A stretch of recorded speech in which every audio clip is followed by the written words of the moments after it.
Hello everyone and welcome to today's video where we are going to be going through Leonardo AI. This is another image generating software that we have on the internet, and I wanted us to go through the same round of stylistic devices that we have been using with other photos. So for example, we have realistic photos, anime, comic book style, 3D renders, digital art, cartoon animals, vintage, retro aesthetics, minimalistic design, fantasy art, surrealism, and written text. So the idea is to see how Leonardo AI is going to perform in every one of these categories. Okay, and for every category that we have, we are going to have 3 prompts that we are going to be going through in that specific category. So for the first category is realistic photos, and this is to see if Leonardo AI is going to be able to come up with realistic lifelike photos. So for the first image, it was supposed to be a sunlight path with depth light filtering through the leaves. This was not as realistic as I would have wanted it to be. It's not there yet, but still has done a very good job. For the second image, it was supposed to be a withered face with lots of wrinkles, and this is very close. It came close because you can see it's almost like a portrait of a woman. There is a lot of wrinkles, there's a lot of details. It does look slightly more artificial though. For the final image, it missed the mark with this, and it was supposed to be a bustling city street at night with neon signs and rain-slicked pavement. I don't feel like it hit the mark on this one. It still looks a whole lot like cartoony, so not there yet with that. So the second one is going to be comic book style, and we have 3 prompts. The first prompt is a superhero team posing dramatically against a cityscape background. This was good, so it can be used to generate. They look very comic book style. When it comes to comic book style, I give it to Leonardo AI in how it is able to come up with very creative and nuanced characters. In the second image, it has done a very good job coming up with different characters. We can see the onomatopoeic sounds.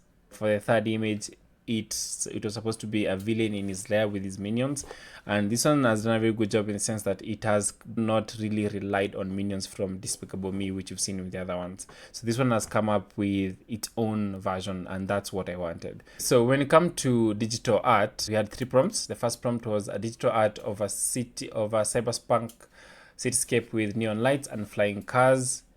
It has flying cars. It does look very cyberpunkish. It's not as realistic as I've wanted it to be, but it's still good. For the second image, it was supposed to be a digital art of a fantastical creature hybrid combining elements of different animals. And this is almost like a lizard and a falcon combined, which is still makes sense. One of the best that we have so far, second best compared to what we got with ideogram. For the third image, it was supposed to be a digital art of an abstract representation of emotions showing different shapes and sizes. This was pretty good. It's not as good as I would want it, but I think for me it's still like past the mark. The other category that we have was vintage and retro aesthetics. We have 3 prompts, and the first prompt was a vintage image of a 1950s diner scene with classic cars and retro fashion. Not as realistic as I would want it to be, but kind of did a very good job. The spelling was good, the lighting was good. It does still look a bit like it's AI generated, so not as realistic. For the second image, it was a vintage image of a psychedelic 1960s concert poster. This is one of the best images I've gotten so far. It shows the swirling of the patterns. It has a date. It has a title. It has even a name of the said band. And in the third image, it was a vintage image of an Art Deco inspired travel poster for an exotic destination. Again, it does take the elements of the poster really well. You can see it is exotic in a way, chooses a very interesting font. So when it comes to vintage retro aesthetics, when it comes to posters, I think this is doing one of the best jobs. The other category that we have is fantasy art, and we have 3 prompts. And in the first prompt was a fantasy image of a majestic dragon perched atop of a crystal mountain. Yes, there definitely was a dragon, majestic, I guess, because now it's golden. It looks very fantasy art, so I will give this a plus. The second image was a fantasy image of an enchanted forest with glowing mushrooms and fairy creatures. The mushrooms aren't as glowing, it's not as creative as you've seen with other image generating softwares. I don't think it did a very good job with this. This is basic with most. but I think it can be done better, and it has been done better. For the final image was a wizarding war, just like between two wizards, and there's supposed to be a lot of lighting, a lot of colors, and so far it's good, but not as good as it could be. I would want to think that others have done it better, but this is one of the best that we've gotten. So when it comes to fantasy art, I definitely do recommend Leonardo AI. The next category that we have is anime, and these are the 3 prompts. So the first prompt was a magical girl transformation sequence with flowing sparkles and flowing hair. Again, very good. I think it does really capture the prompt. It does look like anime, so I pass on that. For the second image was an intense shonen battle with energy blast and dramatic poses.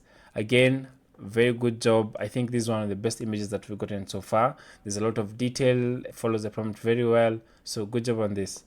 The third image was a slice of life scene of high school students eating lunch on the rooftop. This is one of the best photos that we've gotten so far with this specific prompt. So anime looks to pass the test when it comes to Leonardo AI. You can definitely use it to generate anime photos. The third one is going to be a 3D render, and the first prompt that we had was a 3D render of a futuristic spacecraft interior with holographic displays and a sleek design. Does not look very realistic, but again, very good image. Looks 3D rendered, so it passes for me. For the second image, it was supposed to be a bowl of fruit, and this one has done a very good job. There's very good lighting. You can see the shadows here from the window, so there's a lot of good detail in that. Overall, this looks like a very good image. The third image is supposed to be a skyscraper that's eco-friendly, and this kind of has done a very good job with that. I like it that it has added details to the environment as well, not just focused on the skyscraper. Yeah, so yeah, this is definitely, I'll give it like second or third best that we've gotten so far. The other one that we have is cartoon animals, and the first prompt was a cartoon image of a group of mismatched animal friends having tea at a party. This isn't really necessarily one of the best images that we've gotten from this specific prompt. It depends on the kind of cartoon that you want. The second image or the second prompt was a cartoon image of a mischievous cartoon fox outsmarting a grumpy bear. And this one, again, I think it has done a very good job with this. The bear looks grumpy. Cartoon is also very well done. A lot of details. Good job with that. The third one was a cartoon image of a cute farm animals putting on a musical performance. I like this. There's a lot of detail. The other category that we have was minimalistic design, and the first prompt was a simple logo design using negative space and only one color. This is by far one of the best logos that we've gotten so far that has followed the prompt. And this is one of my favorite images now from this series. The second one was a clean and modern product packaging with minimal text. And the idea here is that I want you to remember is that now you can input your own brand and you'll be able to advertise it. And the other one is an infographic using basic shapes and limited color palette. Again, one of the best we've gotten so far, if not the very best we've gotten so far. I think the one thing I've seen Leonardo AI shining is minimalistic design. It nails that every single time. The other category that we have is Surrealism, and we have 3 prompts in this. The first prompt is a melting clock draped over a tree branch in a barren landscape. I don't feel like this was exactly what I had in mind. Not that bad, but it could be better. The second image was a person with a cloud for a head raining on a field of flowers. It's not as creative, so looks like Leonardo is not as creative compared to the others. The third prompt was a staircase leading to multiple doorways in the sky. It has done that, but it's not as creative as I would like it to be. The last category that we have is written text. This is by far one of the most important categories that we have. The first prompt that we had was a handwritten note saying the quick brown fox jumps over the lazy dog. It is a very beautiful image. The note looks handwritten. I like it. There's even like a signature here at the end. For the second image, not necessarily a pass, but it almost got everything correct.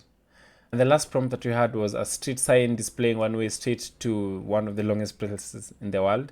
And it almost nailed it, but there's an L here, for example, that it missed.